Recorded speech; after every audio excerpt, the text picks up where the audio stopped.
Friends, स्वागत है तमारू the foodie kitchen में। तो आज આપણે બનાવીશું માત્ર ચણાના લોટમાંથી જાળીદાર ખમણ। એકદમ સરળ રીતે બનાવવાના છે, પોચા અને મસ્ત।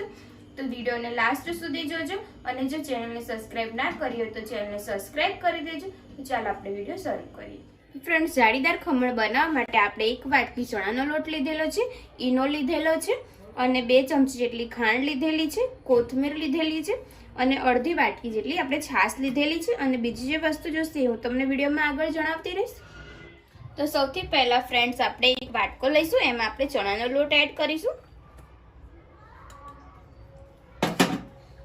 હવે એની અંદર આપણે છાશ એડ કરીશું।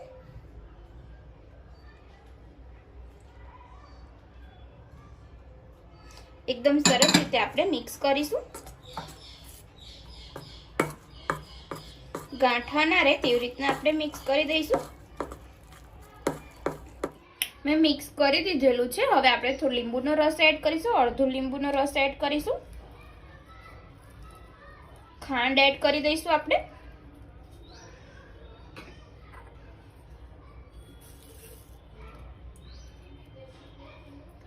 અને સ્વાદ અનુસાર આપણે થોડું મીઠું એડ કરી દઈશું।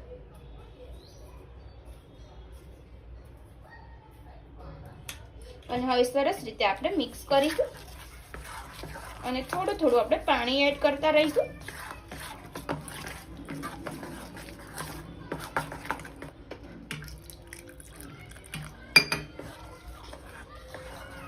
સરસ રીતે મિક્સ કરી દઈશું જેથી કરીને એકદમ સરસ પોચા અને મસ્ત આપણા ખમણ રેડી થાય।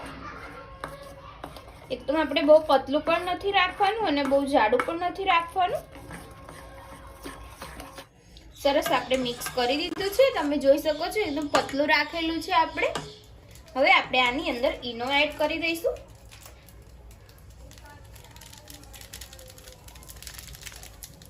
આપણે ઈનો એડ કરી દઈશું અને સહેજ ઉપરથી આપણે સહેજ પાણી એડ કરીશું, 1 ચમચી જેટલું। અને હવે એક જ સાઈડ આપણે આવી રીતના મિક્સ કરતા રહીશું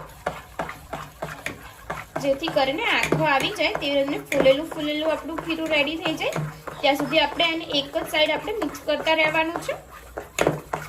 આપણે આને 5 મિનિટ માટે આવી રીતના મિક્સ કરતા રહીશું।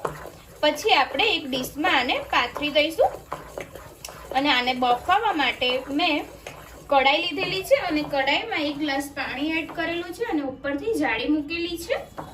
હવે આપણે આ ખીરું આની અંદર નાખી દઈશું અને ડીશમાં મેં પહેલેથી તેલ લગાવી દીધેલું છે। ડીશ આની અંદર આપણે મૂકી દીધી છે અને હવે આપણે ખીરું એડ કરી દઈશું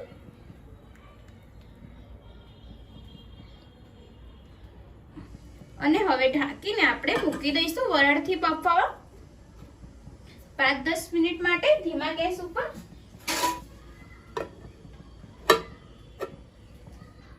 આપણા ખમણ રેડી થઈ ગયા છે, આપણે ચેક કરી લઈશું એકવાર તો પણ સરસ રેડી થઈ ગયા છે। હવે આપણે એને બહાર કાઢી લઈશું।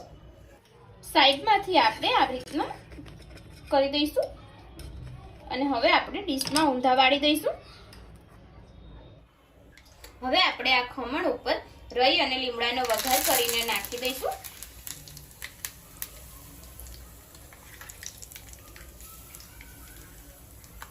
એકદમ સરસ પોચા અને જાળીદાર બન્યા છે આપણા ખમણ। આપણે આને કટ કરી દઈશું।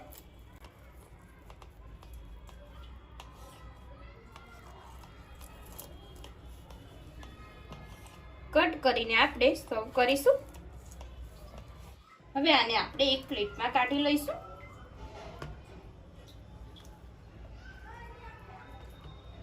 ફ્રેન્ડ્સ, આપણા ખમણ રેડી થઈ ગયા છે, આપણે ઉપરથી થોડી કોથમીર ભભરાવી દઈશું। ફ્રેન્ડ્સ, આપણા ખમણ રેડી થઈ ગયા છે, તમે જોઈ શકો છો એકદમ પોચા અને સરસ બન્યા છે। જો તમને મારી આજની રેસીપી પસંદ આવી હોય તો વિડીયોને લાઈક કરજો, શેર કરજો, કમેન્ટ કરજો અને મારી ચેનલને સબસ્ક્રાઇબ કરવાનું ના ભૂલતા। તો ફ્રેન્ડ્સ, હવે મળીએ આપણે એક નવી મજેદાર રેસીપી સાથે। તો ત્યાં સુધી જય માતાજી, જય શ્રી કૃષ્ણ।